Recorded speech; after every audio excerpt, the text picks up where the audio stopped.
Hey warriors, listen closely. You are running out of time. Not because life is short, but because you keep handing your days to habits that steal your future. And the worst part is you defend them. You protect them. You call them normal, while they quietly erase everything you could become. Right now, you are building a life. Even if you feel stuck, you are still building. Because every day is a vote. Every choice is a brick. Every "I'll do it later" is a brick. Every scroll, every excuse, every shortcut is a brick. And if you keep laying the same bricks, 2026 won't be a fresh start. It will be the same prison with a new calendar. Marcus Aurelius put it like this: "You have power over your mind, not outside events. Realize this, and you will find strength." That is the whole game, not controlling the world, controlling yourself. Because when you control yourself, you stop waiting for life to change, and you start changing your life.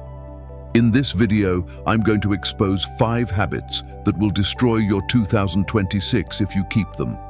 They won't announce themselves. They won't warn you. They'll blend into your routine and smile while they rob you. They will steal your time. They will steal your energy. They will steal your focus. They will steal your confidence until one day you wake up and realize another year passed and nothing changed. Stay with me through every part of this. Do not skip, because each habit is going to show you exactly where you're bleeding and exactly how to stop it. And if you're serious, prove it. Hit that like button, subscribe, share this with someone who keeps saying soon, and comment this right now: "I will not waste 2026. Say it like you mean it, because your words train your brain. Your words become your standards, and your standards become your life. Now, the first habit: delay. You tell yourself you will start tomorrow, next week, next month. When things calm down, when you feel ready, when the timing is perfect. But translate that honestly. What you're really saying is not now, and not now becomes not ever, faster than you think. Delay is the most accepted form of self-destruction because it doesn't look like failure. It looks like being responsible. It looks like planning. It looks like thinking. It looks like preparing. But while you prepare, life keeps moving. Opportunities close, people pass you, your window shrinks, and the person you could have become gets farther away. Epictetus asked, "How long are you going to wait before you demand the best for yourself?" Let that question sit, because every time you delay, you are choosing comfort today over progress tomorrow. And that choice compounds. One delay becomes 10. 10 becomes a month becomes a year becomes a life you never intended to live. Here's the truth. Delay isn't about being slow, it's about being stuck.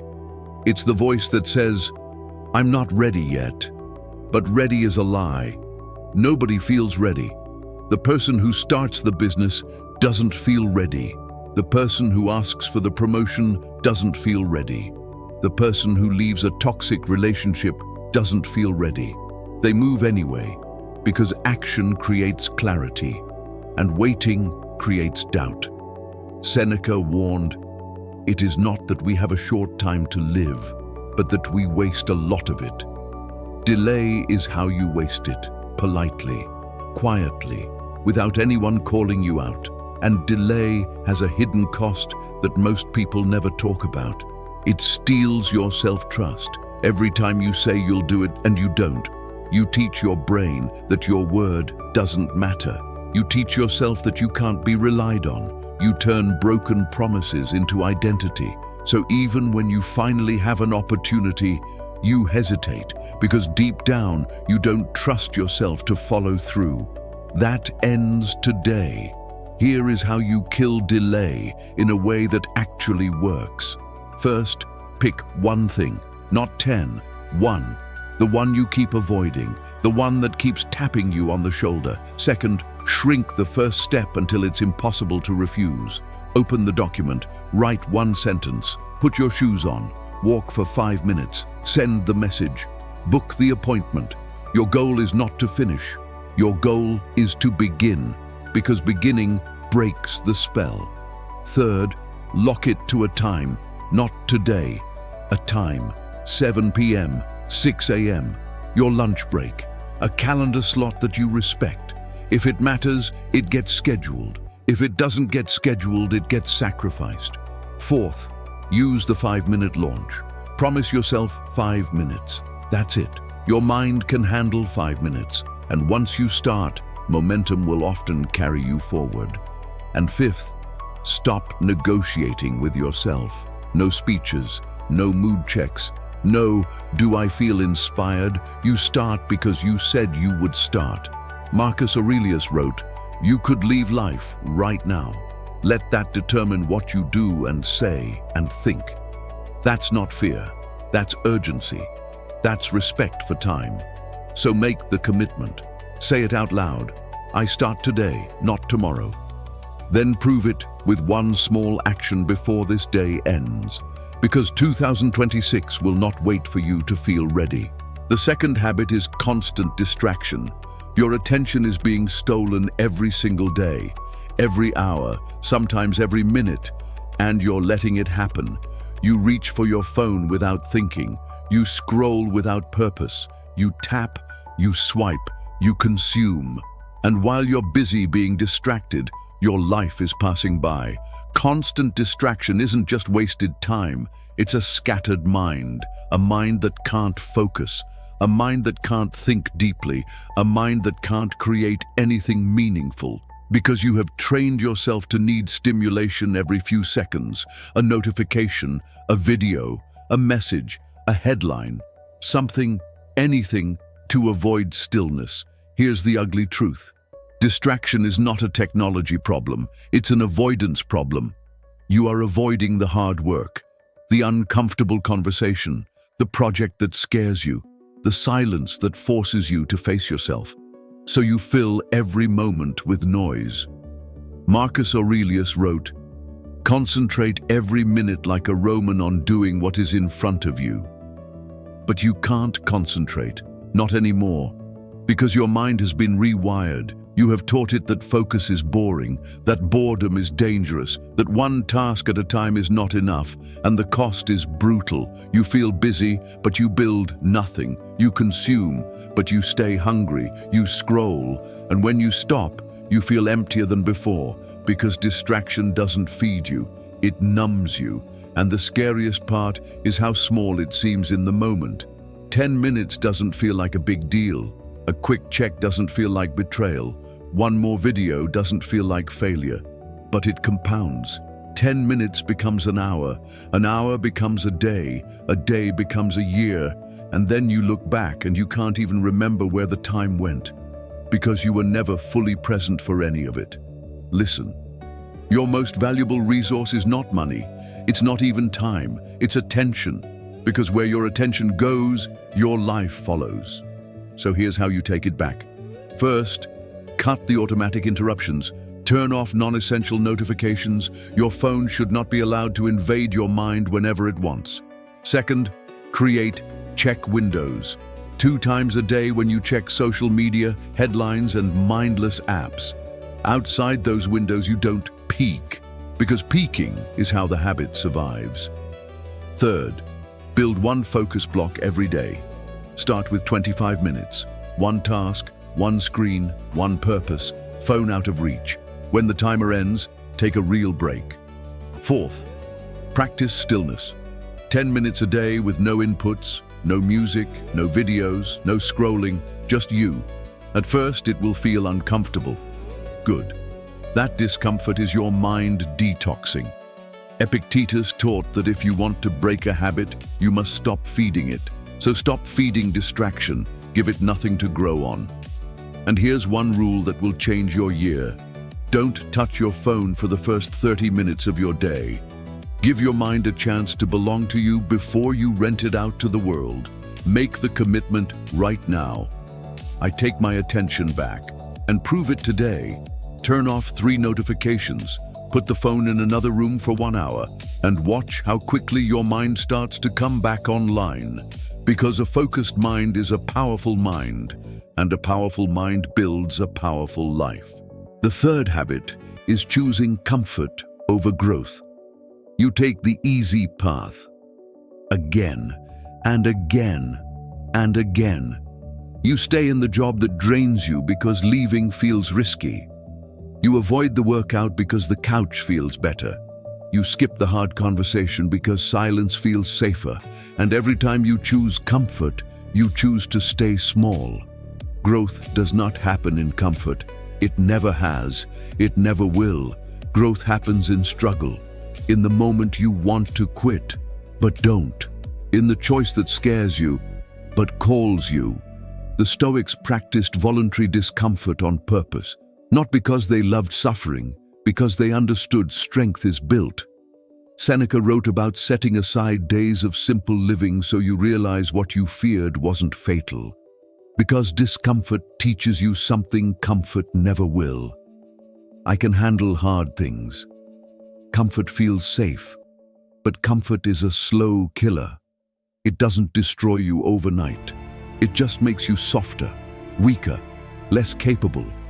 Until one day life hits you with a challenge you can't avoid, and you realize you don't have the strength to carry it, because you spent years choosing easy over necessary.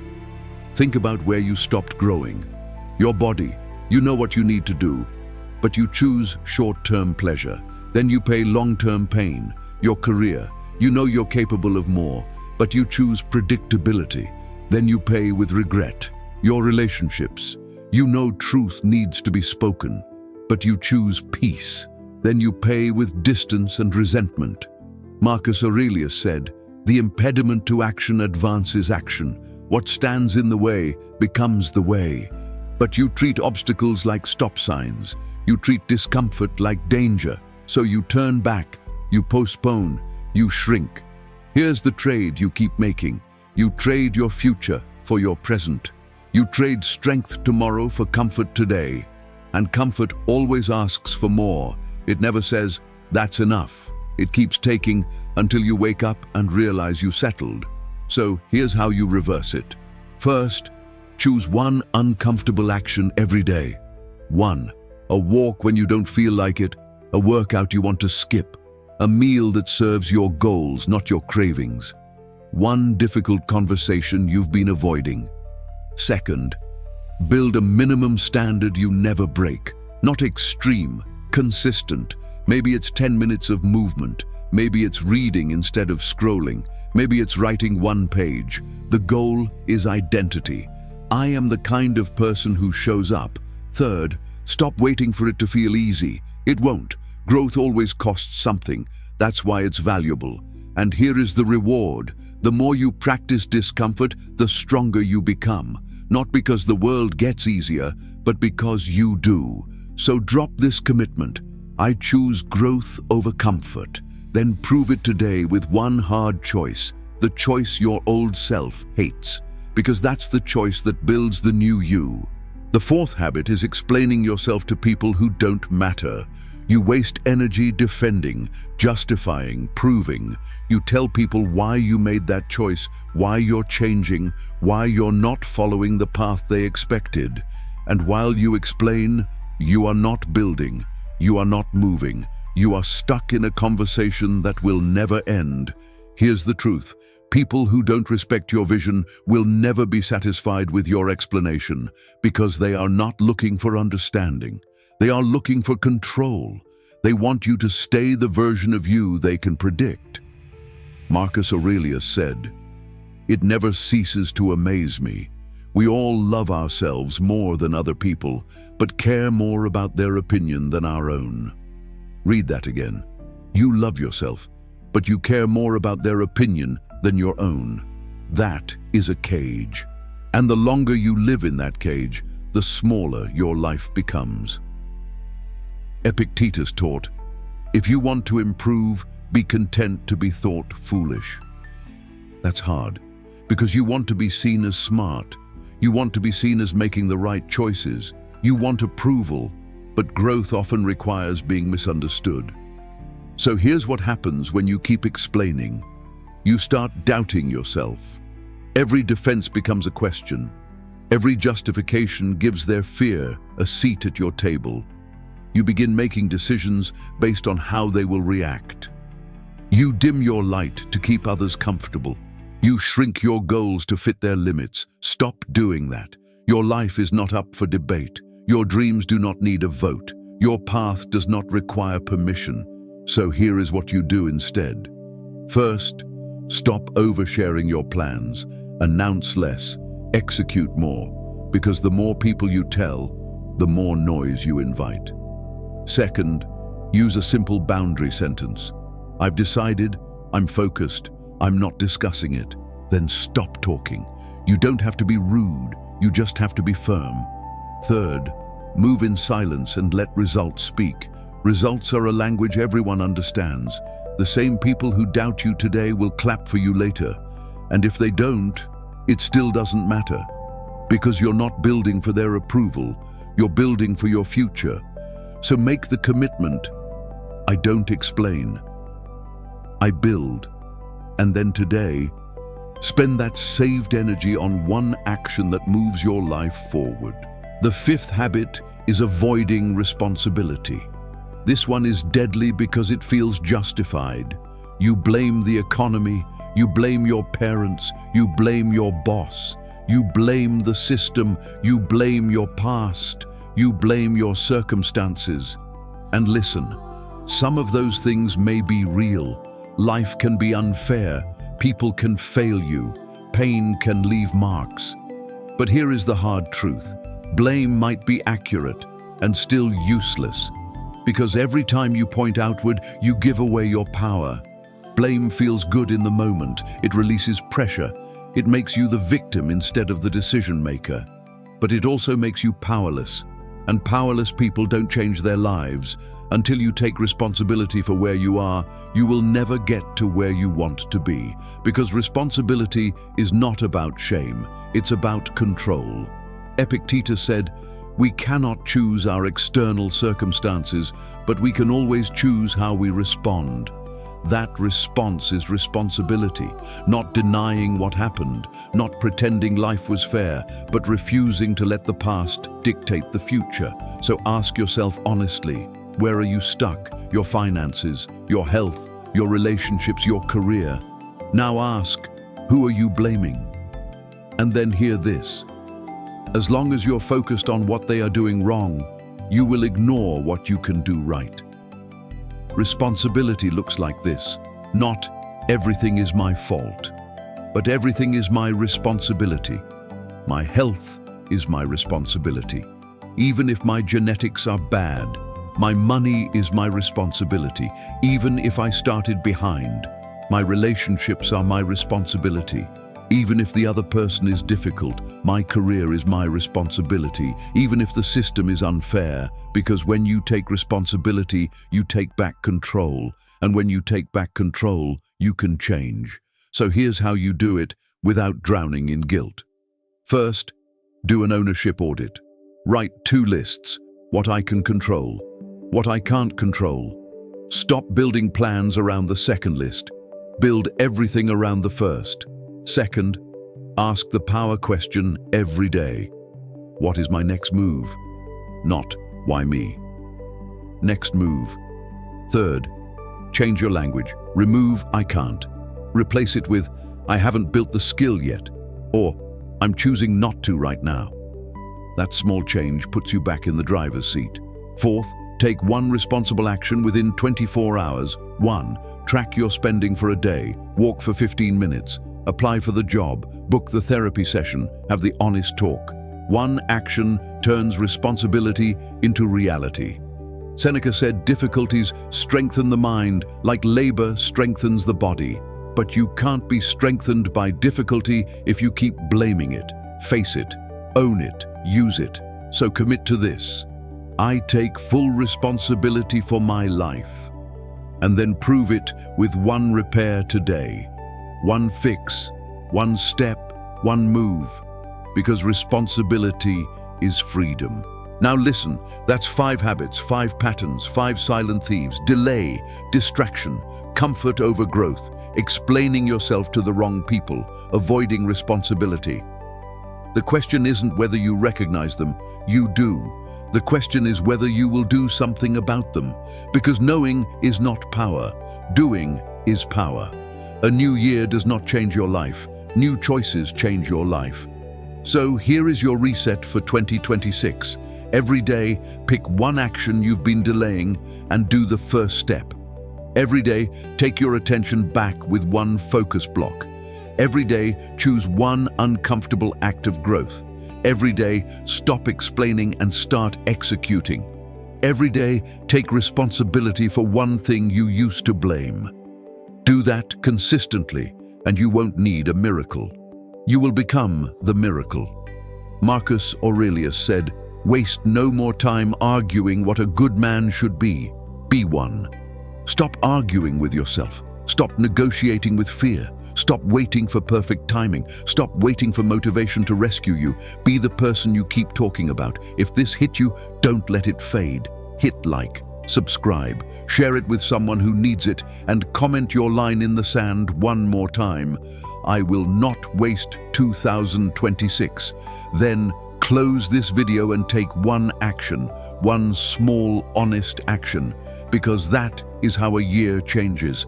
Now go build the life you've been talking about, and let 2026 be the year you finally became who you were meant to be.